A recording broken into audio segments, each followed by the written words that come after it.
How to tie the Spanish bowline. So as you can see, I have formed a bight in the top end of my rope here. The first thing I'm going to do is just fold it over like so. So I've folded it over, just thrown it over, and then the next thing I'm going to do is just take that left hand loop and cross it over the right hand loop. Once I've done that, I then get those two center pieces and just pull them up, and at the same time twist them away from me, and you can see now I've got that shape there.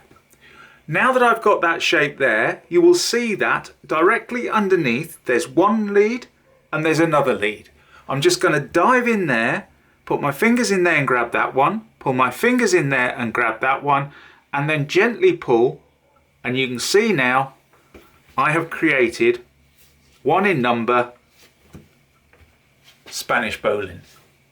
Very easy to do. And the more you practice this, you can just throw it together in your hand very, very quickly. So it's a nice little knot to know this one.